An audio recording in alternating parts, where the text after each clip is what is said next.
sa Radiance of God's Glory Global Harvest Church. Kung ito po yung first time nyo, you are all welcome sa church na ito kahit saan man kayong lugar galing, or ito po yung first time nyo sa isang Christian born-again church. Kayo po ay welcome dito. At alam nyo po, sa month na ito ng April, grabe, napakainit. Tama ba? Tama ba? No? So nagbubukas ako ng electric fan, grabe, parang wala nang malamig na hangin na lumalabas. Pero here we are sa lugar na ito, medyo mainit lang talaga ang panahon kahit may aircon. But God is still good. Amen? Amen? Alam niyo po, kagabi, galing po kami sa isang party na kung saan meron po kaming mahal sa buhay na inatinan, debut, no, nung isang kamag-anak namin. But nung amin pong pag-uwi, medyo nakaka-alarma, lalo na kapag nakakita tayo ng mga red and blue lights na nagfa-flash ng paulit-ulit. Next slide. And dyan lang po malapit sa atin ay meron pong mga pulis, merong ambulance na nangyayari. And then, alam nyo naman, hindi lang kayo yung nakikiosyoso at gusto makichismis dyan. Ako rin po, So, alam ko, meron kayo dyang mga, kapag may mga ganyan na klase, may mga scenes, gusto natin magtanong, ano nangyari. But, ako rin po nagtanong. Sabi mo nga sa katabi mo, di pala iba si pastor sa atin. No? Nagtanong ako, sabi ko, anong meron? Bakit ganyan? So, meron palang nagkarambola na motor, tricycle, jeep, dun sa lugar na yon. And nagsisisihan sila, sino daw yung may kasalanan, anong problema, ganyan. Pero naririnig ko po yung mga tao doon, sabi nila, hustisya ang kailangan. So every time na meron tayong mga pinagdadaanan sa ating buhay, whether medyo hindi talaga maganda, or sabihin natin worst case scenario na nangyayari sa ating buhay, ito yung cry ng ating mga hearts. Next slide please. Ano po yon? We all want justice. Sabihin mo ngayon, justice. O sa Tagalog, sigaw natin, hustisya. Come on, yung meron energy. One more time, let's go. Hustisya. Yan Aba, parang may mga nagwewelga sa labas. But, alam niyo po, sa kapanahunan natin ngayon, next slide, pasama ng pasama ang mundo. Grabe ng paggrabe yung corruption sa ating bansa. Yung mga may pera, sila yung nang-exploit. Yung mga merong connection sa power, sa merong mga kapangyarihan, mga authorities around us, sila yung nakakaligtas madalas sa batas. And kapag na-expose yung corruption, yung mga hindi magagandang bagay, ano sinasabi natin? Aba, dapat lang ma-expose yan. O kaya, kapag naman nakakita tayo ng mga taong palakad-lakad lang sa labas, kahit gumawa sila ng kasamaan, anong nafe-feel natin? Parang normal lang lahat. Anong sinisigaw natin madalas? Walang hustisya. Di ba? Pero, kapag din naman mga inosenteng tao yung nakakaranas, tapos di ba ganito pa yung reality natin, kung sino yung masama, sila yung magaganda buhay, magaganda bahay. Tapos kung sino yung mga naghihirap, sino yung mga tapat naman sa buhay, mga talagang nagsisikap para sa pamilya nila, sila pa yung nakakaranas ng hindi maganda. Anyone nakaka-relate ba dito? No? And pwedeng yan yung mga tanong natin, and we ask God, next slide, why God? Bakit kaya ganito yung mga nangyayari sa ating paligid? Lahat tayo gusto natin ng justice. Ano nga yung Tagalog nun? Hustisya. Pero, ang tanong sa bawat isa sa atin, ready ba tayong makilala si God? Hindi lang na isang mapagmahal na Diyos, next slide, pero isang judge. No? At this series natin na ito, gusto kong ipakilala sa inyo si God, that He is not just the Father who loves us, but He is also the God who judge. And ito yung series natin, starting ng April hanggang May. Ano nga po yun? Pakita natin. 1, 2, 3, go. Eternal judgments. Yan, no? Parang kumikislap, di ba? Ha? Galing. Kuha mo na ngayon. No? Eternal judgments. Now, of course, nababanggit natin yung wag mo ko husgahan, no? Ng mga kataga. Pero kapag humihingi tayo ng justice para sa ating sarili, minsan, napapansin nyo ba, gusto natin ng hustisya kapag tayo nakasaktan, pero kapag naman tayo yung nakasakit, anong sinasabi natin? Awa naman sa atin, di ba? No?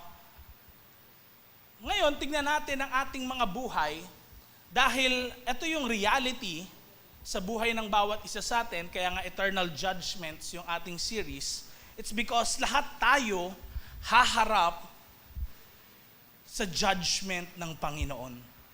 Kahit pastor ka, isa kang bagong church member, or you don't care anything about God. Parang ayoko niyan.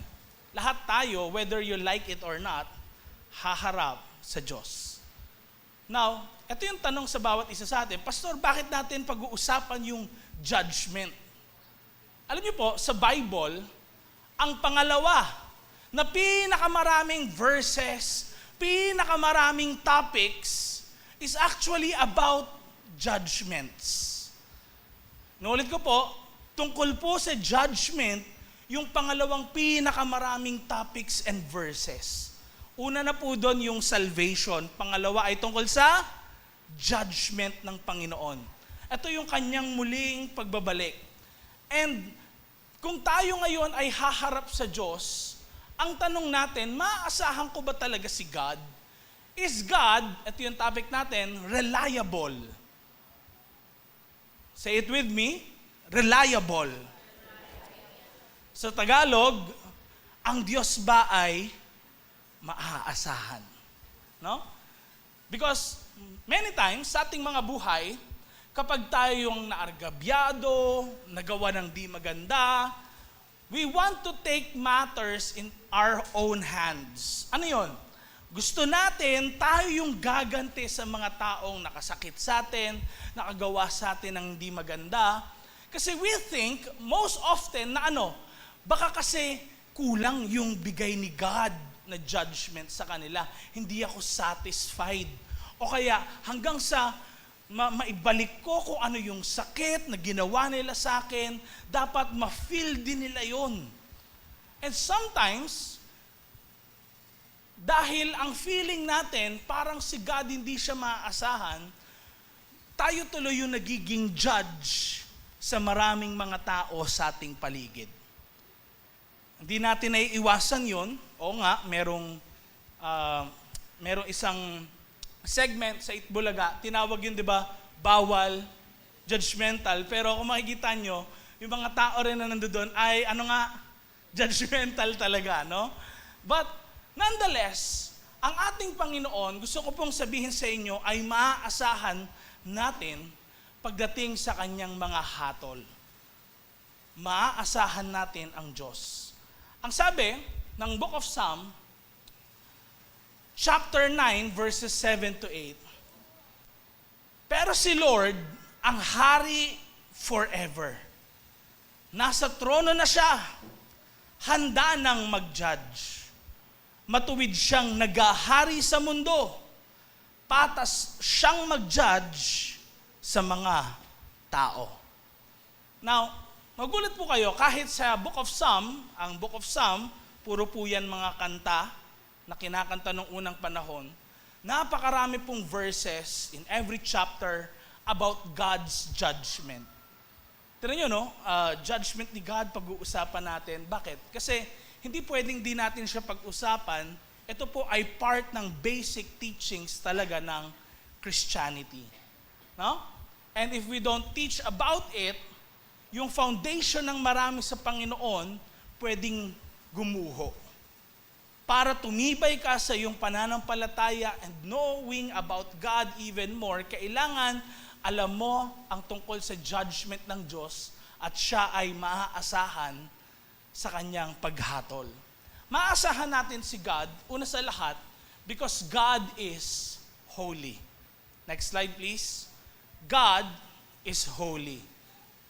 Anong mga pananaw nyo mga kapatid kapag sinabi yung word na holy? Anong pumapasok sa isipan natin? Iniisip kaagad natin, banal yan sa church yan. No? O kaya pag sinabing banal yan, wag mong lapitan yan. Pag sinabing banal yan, kakaiba yan. But medyo malapit na doon actually yung pananaw natin sa word na holy.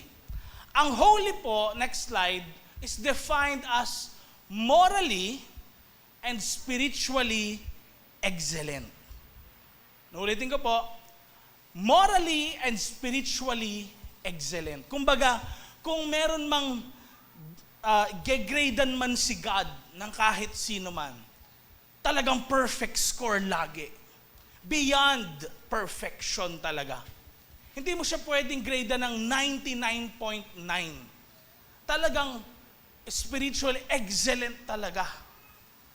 Hindi pwede yung may 99.9, parang safeguard lang.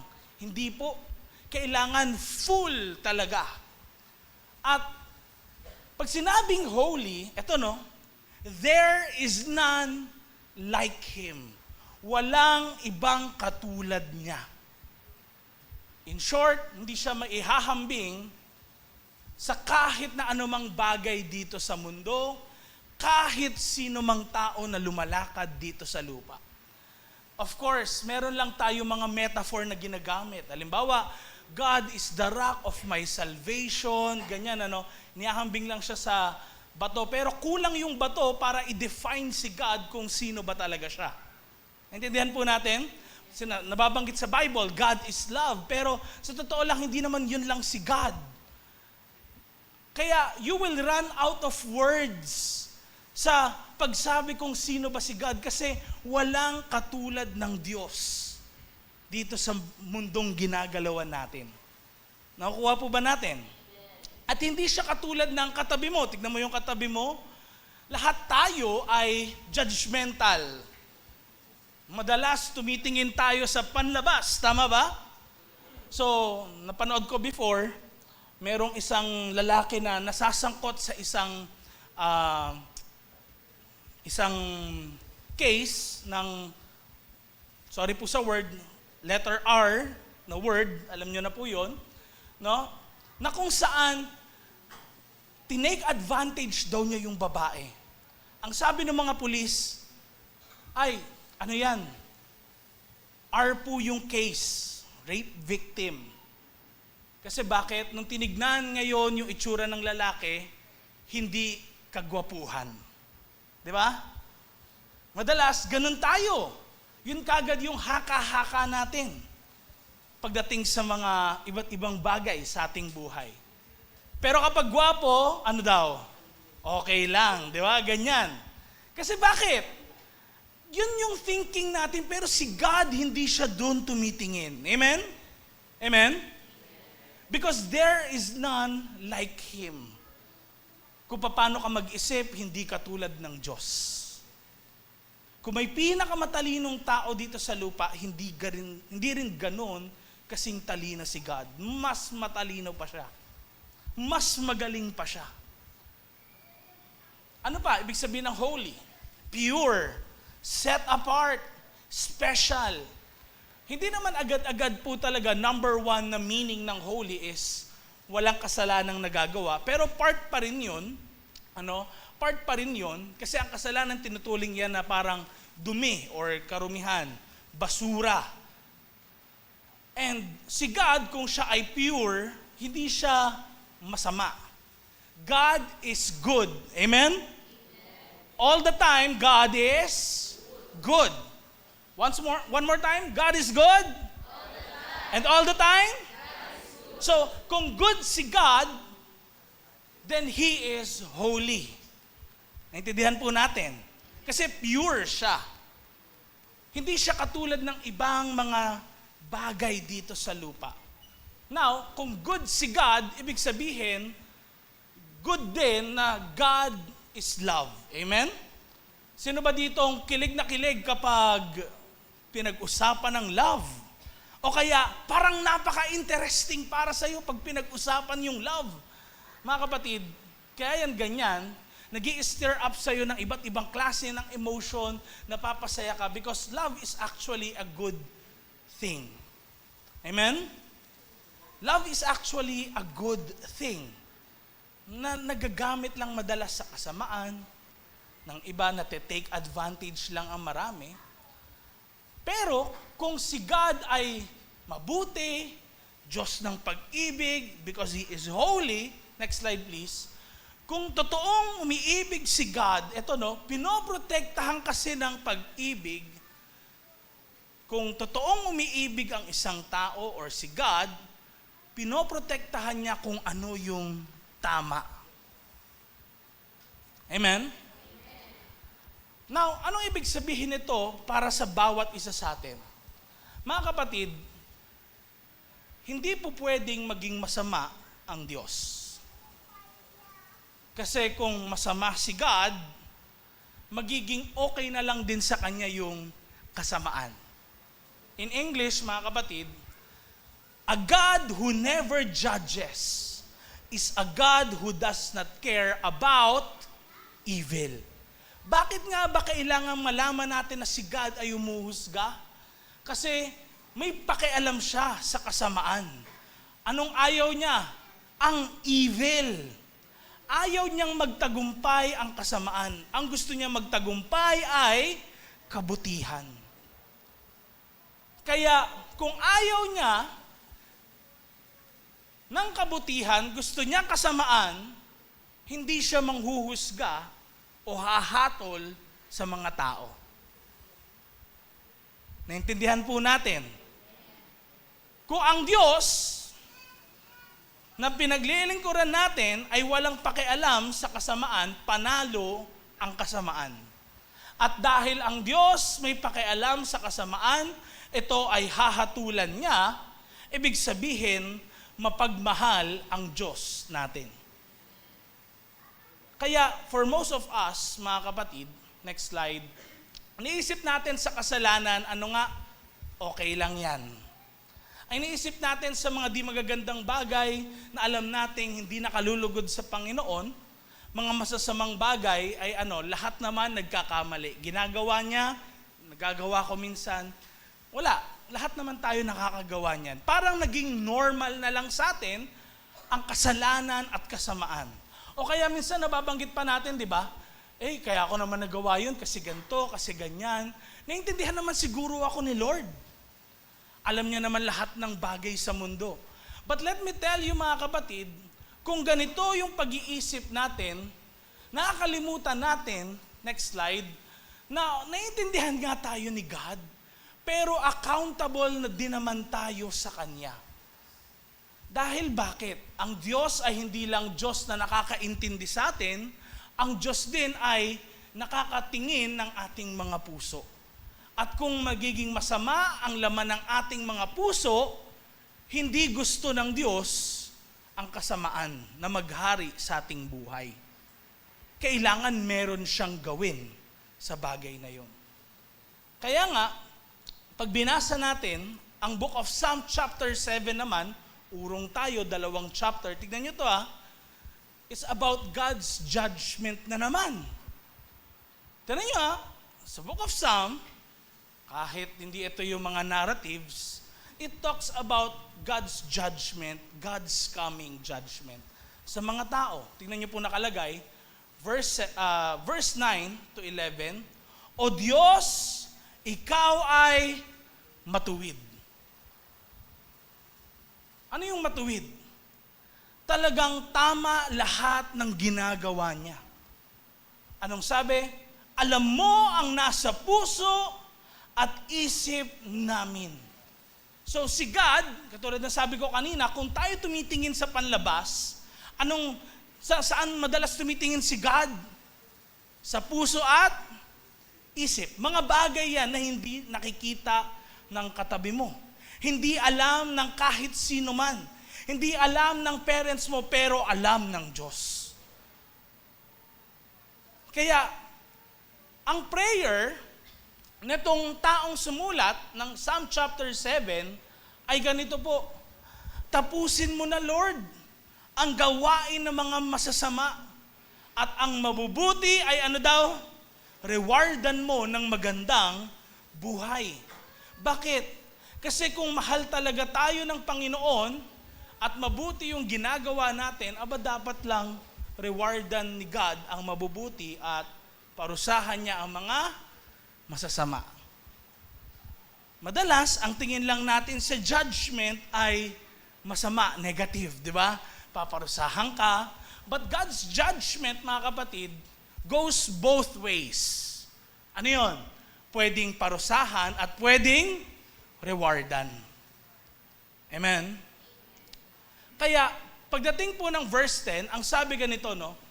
Ang Diyos ang nagpo-protect sa akin.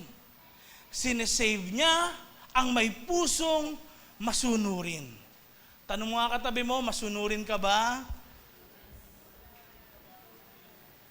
Ganyan sabi sinesave niya ang may pusong masunurin. Ang sumusunod sa Panginoon. Verse 11, sabay-sabay natin basahin. 1, 2, 3, go. Ang Diyos ay judge na gumagawa ng tama. Araw-araw handang magparusa sa masama. So, nakita na naman natin si God. Na hindi siya yung parang inaakala natin na walang pakialam sa kasamaan. Hindi, meron. Handang magparusa sa masama. And that is why, many of us, pag sinabing haharap tayo sa judgment ni God, ang na-imagine natin galit na Diyos. Not all the time. Bakit? Kasi kung gumagawa ka ng kabutihan, matutuwa siya sa'yo. Kung hindi naman at patuloy ka sa kasamaan, hindi siya maganda tignan. Dahil bakit? Galit naman ang Diyos. Ano yung number 1? Kaya natin dapat masasabi na maaasahan natin si God. God is holy. Hindi siya katulad ng kahit na sino sa atin. Hindi siya katulad ng iniisip natin. Hindi katulad ng judge na meron dito. Hindi katulad ng kahit sino man. Dahil pangalawa, maaasahan natin ang Diyos because He is not just a holy God, but He is also a righteous judge. Hindi lang siya basta someone na morally upright, excellent, pero siya rin po ay matuwid na mga hatol. Now, kailangan ko po maging clear sa inyo yung bagay na to dahil ang bawat isa sa atin po, oo nga, i-judge tayo ni God sa mabubuti at masasama nating ginagawa. So, most of us, ang iisipin, okay, gagawa ako ng mga mabubuting bagay para makapasok ako sa langit. Di ba? Yun yung nasa isip natin. O kaya, hindi ako muna gagawa ng masama. O kaya magbabawas muna ako ng kasalanan ko para si God matuwa sa akin. Sa totoo lang po, next slide, ang kaligtasan po ay hindi sa pamamagitan ng mabubuting gawa. Kung pag-uusapan natin yung pagpasok mo sa langit, eto maging malinaw sa iyo kapatid, na hindi ka papasok sa langit dahil sa mabuti yung gawa na meron ka. Kasi bakit? Ang pagpasok sa langit ay hindi sa pamamagitan ng mabubuting gawa, kundi sa relasyon natin sa Panginoong Jesus lamang. At ngayon kung meron kang relationship kay God, mga kapatid, kung meron tayong relationship kay God, meron tayong kaligtasan. May patunay ito, syempre, ng mabubuting gawa na meron ka. So, hindi ito yung kaya ako nasa langit kasi mabuting gawa yung mga meron ako na ginawa ko. Hindi po. Tandaan niyo po, kaya ka papasok sa langit, hindi sa mabuting gawa, kundi dahil kay Jesus. Next slide, please. Pakita nga natin ang sinasabi ng Ephesians chapter 2, verses 8 to 9. Sabay-sabay natin basahin.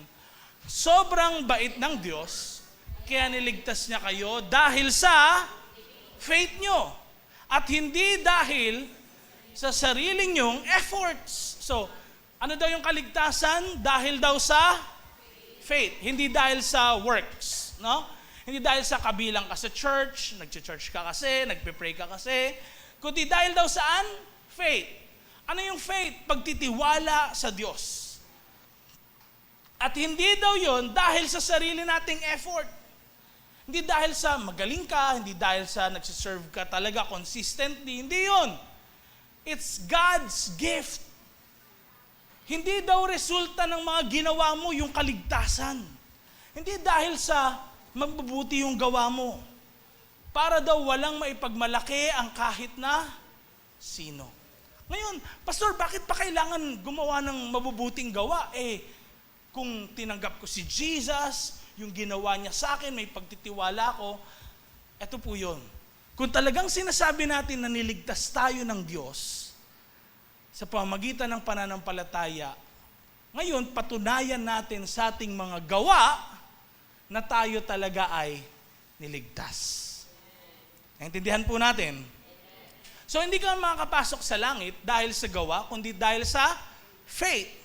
Say it with me, faith. Pero, kung sinasabi mo nga na may faith ako tandaan niyo po, kung meron tayong faith, kailangan nakikita ang ating works. Amen? Next slide. Kaya, ang judgment po ni God para sa bawat isa sa atin ay masasabi po na patas.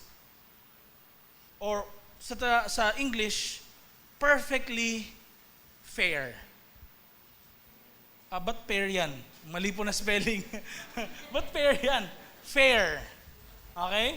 Walang bias yun or corruption. Walang yung iniisip natin na parang, ay, may ano kasi, may connection kasi sa iba. O kaya, kasi parents niya, Christian, kaya ganun siguro. Wala pong ganun. So remember, God is a righteous judge. Hindi yung parang pag natipuhan, maganda kasi, kaya sige, pagbigyan na natin. Pogi kasi, kaya sige, okay lang. Hindi po. Tingnan niyo sabi, next slide, Romans chapter 2 verse 6, ibibigay sa atin ng Diyos ang ano daw? Deserve natin. So kung ano yung para sa iyo na deserving mo, ibibigay ng Diyos. Base saan? Sa mga ginawa natin. Hindi sa ginawa ng parents mo. Kasi di ba minsan iniisip natin, paano yan? Masama yung magulang ko, masama nanay ko. So ako, may kasalanan din nun? Hindi po. Yung sins o kasalanan ng mga magulang ay hindi kasalanan ng mga anak. Amen? So, yung judgment ni God ay dahil deserve mo yun base sa mga ginawa mo. Mabuti man o masama. Next slide. Pagdating ng Romans chapter 2 verse 9 to 10, ang sabi, para sa mga gumagawa ng masama. Tanungin mo katabi mo, ikaw ba yon? Anong sabi? May katapat yung pagdurusa at grabing hirap. Pero, verse 10, paparangalan ang lahat ng gumagawa ng mabuti. Pupurihin sila at bibigyan ng kapayapaan. Mga kapatid, may reason ngayon kung bakit dapat tayo ipakita natin yung pananampalataya natin. Bakit dapat i-live out natin yung faith natin sa Panginoon. Pakita natin na tayo talaga ay merong pananampalataya sa Kanya. Dahil bakit? Hindi po ito yung parang i-etsapuera lang yung mabubuting gawa mo, na parang wala lang nangyari. Ito po the sad reality na meron sa atin, may misconception tayo. We think na kay God, baliwala yung mga mabubuting ginagawa natin. Tanging nagmamatter na lang, dahil Christian ka na, tinanggap mo si God, yung masasamang gawa. Parang ganon, ano? Dahil bakit? Nangyayari sa mga Filipino families, ganito. Kung ikaw ay nanay, ikaw yung nagluluto sa bahay, ginawa mo talaga yung best mo. Inasiman mo talagang maigi yung sinigang. Tapos, di ba, nasarapan lahat. Ang sasabihin lang nila, sarap luto mo. Tapos parang minsan, wala pa silang papuri sa'yo na hindi ka man lang kinikis ng anak mo, asawa mo, di mo na feel na appreciated ka dahil binigay mo yung best mo. Di ba? Tama? For most of us, ganon. O kaya, ginawa mo naman yung best mo sa work, hindi ka man lang pinapurihan ng boss mo. Oh, great job ha! Ang aga mo naman magpasa ngayon. Kaya sa next, dahil wala ka naman na rin kapapuri, anong ginagawa natin? Natagalan na lang natin. Pag kailangan na lang ni boss, gano'n na lang. Kasi iniisip natin, ano yun? Pag ginawa ko naman yung best ko sa 9 to 5 na job na meron ako, hindi naman tataas yung sahod ko eh. Tama? Tama ba? Same pa rin naman yung sahod eh, kahit gawin ko yung best ko, agahan ko, o kaya talagang gawin ko lahat ng trabaho ko, parang yun yung feeling natin. But not with God. Nuulit ko, not with God. Kasi anong sabi? Tignan nyo. Pero paparangalan ang lahat ng gumagawa ng mabuti. Amen? Tignan nyo pa nakalagay. Pupurihin sila. At bibigyan ng kapayapaan. Mga kapatid, ibig sabihin ngayon, kung gagawa tayo ng mabuti, asahan mo na si God, hindi yung parang wala lang sa Kanya yung ginawa mo. Na parang, trabaho mo yan bilang isang Kristiyano eh. Ba't kita pupurihin dyan? Diba? Yun yung madalas natin, parang, responsibility mo naman yung bilang isang Kristiyano. Ba't pa kita pupurihin dyan? No. Kasi kay God, it matters. Amen? Amen? Next slide. Ibig sabihin lang pala nito na si God ay righteous, mga kapatid. God judges according to truth. Kung ano talaga yung ginawa mo. Ano yung nangyari. Ano yung inisip mo, nasa sa puso mo, motibo mo, kung ano yung totoo. Hindi kung ano yung sinasabi ng iba sa paligid mo, kung ano talaga yung binigay mong effort. And God will not show favoritism. Nuulit ko po, God will not show favoritism. Pastor ka kasi, kaya ganon. Mas matagal ka naglingkod kay God, kaya ganon. Tandaan niyo po, God will not show favoritism. Kahit sa bansang Israel, last week, nabanggit ko yun sa inyo, di ba? Nakita niyo ba yun? Amos chapter 9, di ba? Na akala ng Israel, ng bansang Israel, they are so special na parang kayang palampasin ni God yung mga kasalanan nila. Kasi sila yung chosen nation. Pero hindi, chosen lang sila kasi sa kanila lalabas yung tagapagligtas. Pero sabi ni God, di ba katulad lang kayo ng mga taga-Ethiopia? Di ba katulad lang kayo ng mga Philistines na naging kaaway ninyo? So si God, kumikilos din sa mga tao. Naakala natin, parang feeling natin, tayo lagi yung main character. Hindi. Because God does not show favoritism. Amen? Next slide. And God sees everything. Nakikita niya, next slide please, yung mga ginagawa natin at iniisip natin. Sometimes, itong 4 na bagay na ito yung mga parang magsiselos ba tayo sa iba or parang nafe-feel natin na buti pa sila, ganyan yung nangyayari, may connection kasi, tinan nyo nakalagay, ano pa, may pera kasi, paldo na naman, kasi, ano yon, may kapit sa taas, Meron kasing posisyon, kaya ganun. Mga naisip ba natin na parang nililiit natin yung sarili natin, yung sitwasyon natin, kesa sa iba? Kasi ang feeling natin, parang ang unfair ng world na ginagalawan natin. And some of us, di ba, yun yung nafe-feel natin, bakit ba ako dito pinanganak? Ba't hindi na lang sa ibang lugar, sa ibang pamilya? Bakit ba ito yung nangyayari sa buhay ko ngayon? Ang unfair. Di lang naman akong niloloko, ako yung niloloko. Anyone nakakaranas ng ganon? Amen? Next slide. Pero, God cannot be bribed. Kahit gaano ka pa karami yung pera na meron ka, God cannot be bribed. Next slide. God cannot be manipulated.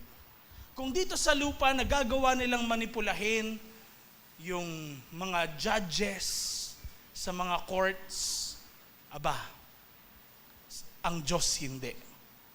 Amen? Next slide please. At God cannot be deceived. Kahit pagbalibalik-tarin mo or i-reverse psychology mo ang isang tao, aba, kay God hindi yun tatalab. Amen? Because He knows your heart.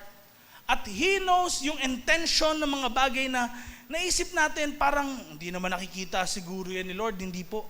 Walang nalilihim sa Kanya. Because God sees everything. Sabi mo nga sa katabi mo, nakikita ng Diyos lahat. Come on, sabi mo, nakikita ng Diyos lahat. And recently, came across ko tong picture na ito. This is actually a picture daw na meron din somewhat sa Kalawakan. Next slide. Parang mata, no? Parang ganon. Accident lang kaya yan. I don't know. But nonetheless, it shows us that siguro somewhere out there, God really does see us. Maliit man, malaki, lihim man, o hindi. Amen? Sabi mo ulit sa katabi mo, God sees everything. Next slide, please.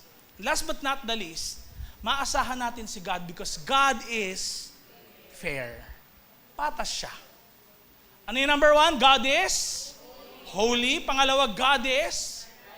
And number 3, God is fair. Patas ang Diyos pagdating sa judgment niya. Mga kapatid, huwag nating isipin na parang mga masasama naman, pastor, ba't parang wala pang judgment sa kanila si God ngayon? And dahil hindi natin nakikita na parang wala namang masama nangyayari sa mga masasama, gusto tuloy natin kunin yung judgment sa Panginoon, di ba? Tayo na yung gaganti sa kanila. Ako na yung lalaban sa kanila. Ako na yung gagawa ng hindi maganda sa kanila kasi parang si God wala namang ginagawa. But let me tell you this. Next slide please. Pagdating po ng Romans chapter 5, balik lang tayo ng isang verse kanina. Sabi dito, because of your stubbornness and your unrepentant heart, you are storing up wrath. So, ano yung stubbornness? Parang di ka nagpapatinag. Ayaw mo talagang magkaroon ng pagbabago yung puso mo sa harapan ng Diyos. Ang sabi, tinan niyo nakalagay, sabay-sabay natin basahin, you are storing up wrath. Parang unti-unti iniipon mo yung galit ng Diyos. Tandaan niyo po, huwag mong isipin na si God hindi fair. Na parang, ba't yung iba pag nagkaroon ng kasalanan, parang may kagad, may balik kagad sa kanila. Tinatawag natin yung madalas, di ba? Karma na lang, parang ganon. Pero sa totoo lang, isipin natin maigi, may mga iba na patuloy gumagawa ng masama, ang nafe-feel nila, parang wala namang ginagawang judgment si God. Gumaganda pa rin buhay ko, okay pa rin lahat, no? Parang wala naman nangyayaring masama. Kaya tuloy sila, go lang ng go. But they do not know, ano sabi? You are storing up wrath. May naiipon pala tayo. Pwedeng iniisip mo, pastor, wala ako naiipong pera. Pero some of us, pwedeng may naiipong hindi pera, but spiritually speaking, galit ng Diyos. Ito yung nakakatakot. Bakit? Kasi naranasan na natin yan. Any one of us na nandito, naranasan nyo na ba na parang pinagbigyan mo yung isang tao, sige, ngiti ka lang sa kanya, tapos another na naman, may ginawa siyang di maganda sa'yo, sige, pinatawad mo, okay lang yung sa'yo, tapos another na naman, another, tapos hanggang sa isang araw na puno ka na lang talaga, and nakagawa ka ng di maganda dun sa tao, di ba? Parang dun mo makikita na ipon din pala yung galit, na parang meron ka din palang limitasyon. And in the Bible, pwede niyong maisip, si God kaya ganon? Actually, yes. Yes. Kasi si God nagbibigay din ng timeline sa mga tao para sila ay tumalikod sa kanilang mga kasalanan. Nagbibigay si God ng timeline hanggang sa lumapit sila sa Kanya. Next slide. Kaya ito, lahat po ng mga hindi natin naiihingi ng tawad ng mga kasalanan, parang naiipon lang yan. Kaya the Bible repeatedly says, confess your sins. Amen? Confess your sins. Next slide. Alam naman natin sa mga nag-work dito, yung feeling na natambakan ka ng papers, natambakan ka ng trabaho. Alam niyo yung feeling na yon, tama? Mahirap, tama? Just imagine, ang bawat isa sa atin, matambakan ng ganon. Parang hindi na natin alam paano tayo makakawala. Natambakan tayo ng maraming mga bagay sa ating buhay, and we fail to please God. Dahil parang feeling natin, hopeless na, dami ko nang nagawa, wala pa rin. But let me tell you mga kapatid, next slide, kung inaakala natin parang marami mga tao naman nakakalusot, kakamali tayo. Just because daw kasi judgment is delayed, doesn't mean it's canceled. Kumbaga kung di ka nakapagbayad ng kuryente, tas nagkaroon ka pa ng kuryente ng ilang araw, akala mo parang hindi naman pinansin siguro ng Meralco yun. Nagkakamali ka. Hindi ibig sabihin, meron ka pang kuryente at di ka nagbayad, na-cancel na. Yung dapat mong bayaran, hindi po. Kaya we all need that help. Kasi bakit? Gabundok din naman yung kasalanan natin. At nakakatakot, kasi ito yung katotohanan. Next slide, remember this, God's judgment is sure. Kung may sure na bagay, bukod sa kamatayan, may isa pa na sure. Ang judgment ng Diyos. Hindi matatakasan ng kahit sino yun.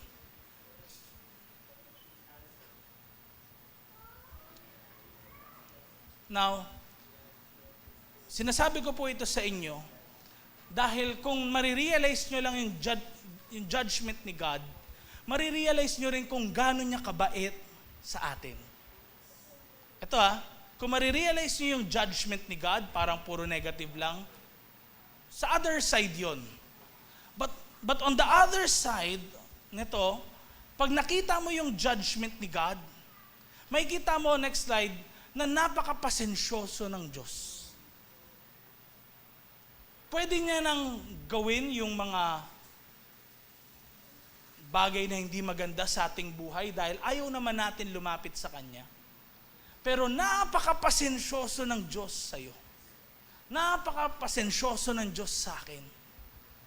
And hanggat tayo'y nabubuhay, merong opportunity tayo to repent. Ano yung repent? Hindi po yan paghingi lang ng sorry. Hindi yan pag-iyak. It's actually to think differently. Metanoia yun. na magbago talaga yung isipan mo. Starting today, iiwan ko na yung kasalanan na to. Starting today, I will follow God. I will not follow what I want. I will follow what God wants. Amen? Kaya, napakapasensyoso ng Diyos sa atin. Ito, balik tayo dun sa kanina. Next slide. Kung napakarami nating mga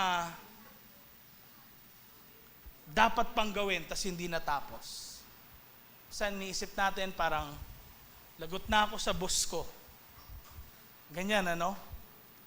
But, let me tell you again, God is holy. Hindi siya katulad ng tao. God is righteous. And God is fair.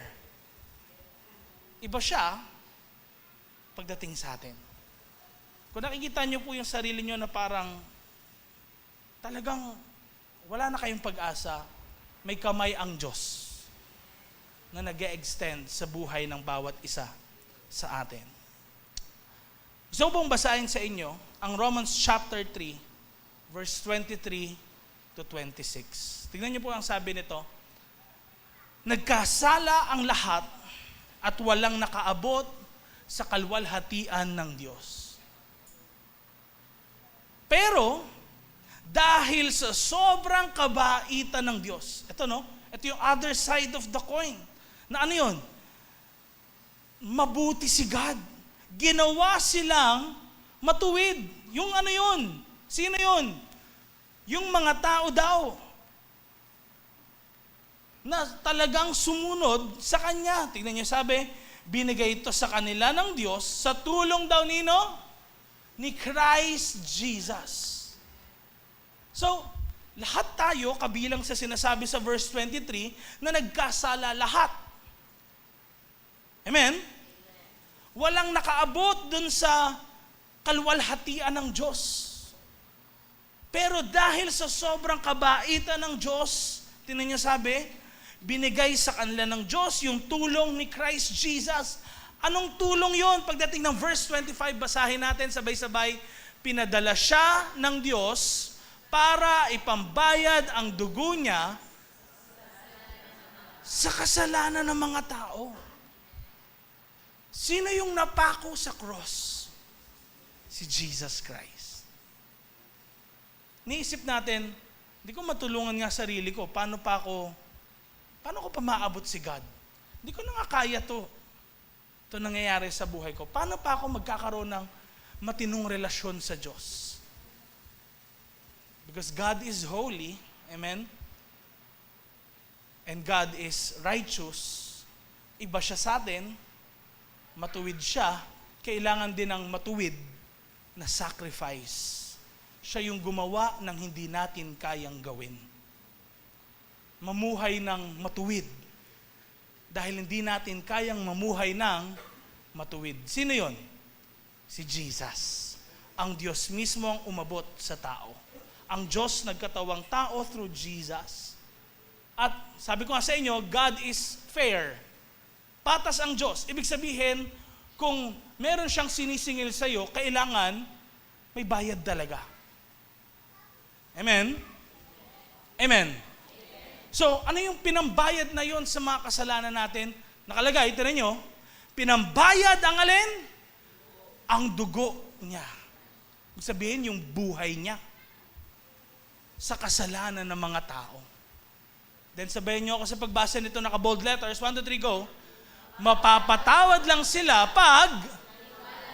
Okay. So, tingnan nyo, hindi pala lahat ng tao ngayon na parang, kahit di ka maniwala kay Jesus, okay lang. Tingnan nyo nakalagay, mapapatawad lang daw sila kapag naniwala ka sa Kanya. Kailangan natin ng pananampalataya, paniniwala sa Panginoon sa ginawa niya sa cross. Na siya na yung nagbayad ng dapat nating pagbayaran. Amen? Ginawa niya ito, tingnan niyo sabi, para mapakita ang pagiging matuwid ng Diyos. Kasi bakit?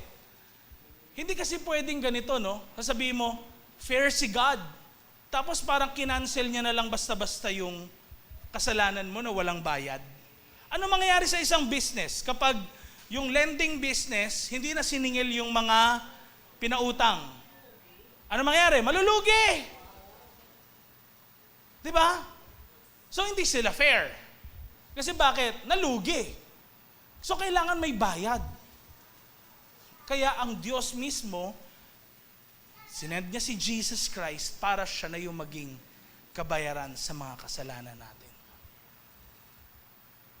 Ngayon, dito natin makikita that God is reliably true. Maaasahan natin siya. Because number 1, He is holy. Pangalawa, He is right. Pangatlo, He is fair. Ngayon, pwedeng isipin natin, okay, ngayon nalaman ko yung tatlo na yan, Pastor. Next slide. Next. Yung kanina. Oops, yan. Anong dapat kong gawin dito, Pastor? Tingnan nyo nakalagay. Tinuturing niyang matuwid yung mga nananalig kay Jesus. Ulit ko po, tinuturing niyang matuwid yung mga nananalig kay Jesus. Ngayon, dahil nalaman mo na si God pala ay holy, si God pala ay righteous at fair, ikaw ngayon na isang makasalanan sa harapan ng Diyos, naging matuwid na. Ngayon, pwede mo sabihin na, Pastor, parang di ko na-feel. Kasi may kasalanan ako eh. Pastor, kasi parang kahit Christian ako, naglalaban yung buhay ko. Ito yung response natin doon. Kung na-feel mo yun na parang tagal ko nang umaaten pero parang di pa rin ako Christian, talaga bang Christian ako? Kasi parang ganun pa rin yung buhay ko eh. Next slide, may response ka dapat dito. Na malaman mo si God ay judge. 3 bagay. Next slide, anong response natin? Repent. Tandaan niyo po, ang buhay natin, walang katapusang repentance. Hindi yan isang araw lang. Araw-araw yung pagtalikod. Sabi ni Jesus, all those who follow me must carry up their cross daily. Araw-araw. Kaya yung pagsunod natin kay God, hindi yan isang beses. Amen? Araw-araw. And next, ano yung nakalagay? Trust Jesus. Kaya pag halimbawa, nagkita-kita na tayo sa Judgment Day. Tinanong halimbawa, sino ba dito? Si Alfred, ayan ano? Tinanong si JC, tinanong si Raven, tinanong sino pa ba? Si Hannah, ayan. Ano? Lahat tayo tinanong. Bakit ka papasok sa langit? Kung tinanong yun sa inyo, anong sasagot nyo? Pwede may isa magsasabi, matuwid kasi ako. Wala akong, nung nag-preach si Pastor Jace, puro mabubuti na yung ginawa ko. Ha? Akala mo na kung sino siya, no? Akala niya, papasok siya sa langit. Pero sa mga binasa natin kanina, ano daw yung sagot? Hindi dahil sa ginawa ko. Amen? Dahil yun sa ginawa ni Jesus para sa akin. Hindi tayo karapat dapat pumasok sa langit, pero dahil sa ginawa ni Jesus, may pagkakataon na tayo ngayon. Kaya ngayon, anong pamumuhay na meron tayo? We must live righteously. Patunayan natin na tayo talaga ay merong pananampalataya kay Jesus. Next slide please.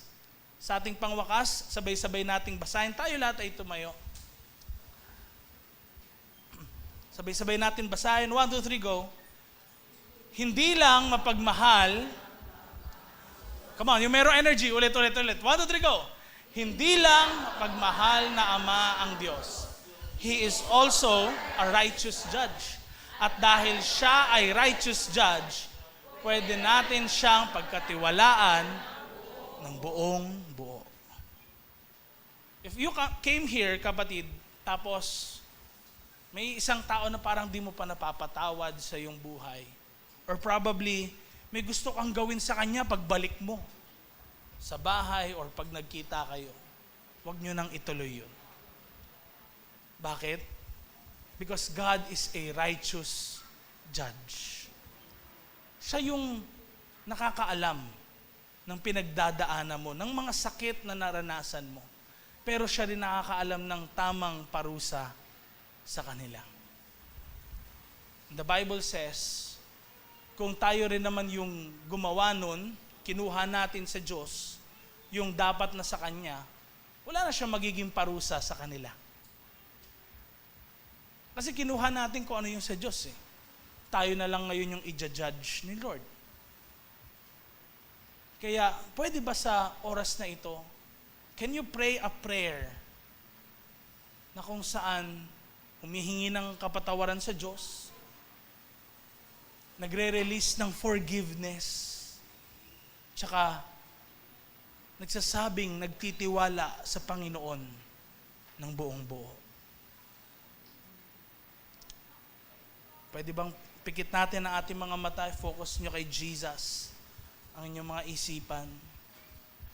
And right now, can you pray this prayer with me? Sabihin mo, Panginoong Jesus, hinihingi ko po ng kapatawaran ang lahat ng aking mga kasalanan. Ganon din po, pinapatawad ko ang mga tao na nakasakit sa aking puso. Mula sa araw na ito, tinatanggap ko ang kagalingan sa lahat ng mga sugat, lahat ng mga bagay na kung saan nakapagpasakit sa aking damdamin.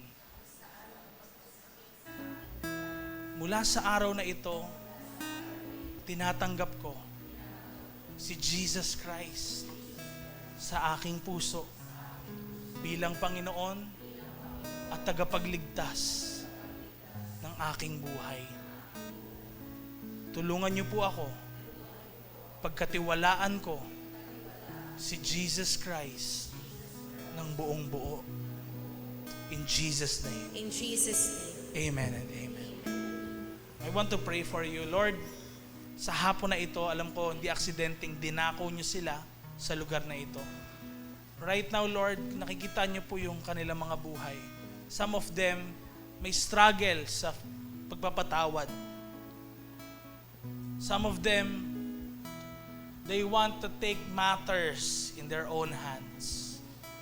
And nag-struggle sila, Lord, na pagkatiwalaan kanila sa mga nangyayari sa kanilang buhay. But starting today, Lord, I pray kung paano ka kumilos sa mga tao noon, binago mo ang kanilang mga puso, buhay, motibo, pag-iisip. Ganon din, Lord, baguhin mo ang mga bagay na ito sa amin ngayong hapon na ito. Lord, dalangin namin na yung word mo na tungkol sa ikaw pala ay maaasahan namin because you are holy, righteous, and fair, hindi po mawala sa puso at isip nila. Lagi nilang alalahanin, lalo na kapag meron nakasakit sa kanilang mga damdamin, yung pag-ibig na meron ka sa kanila.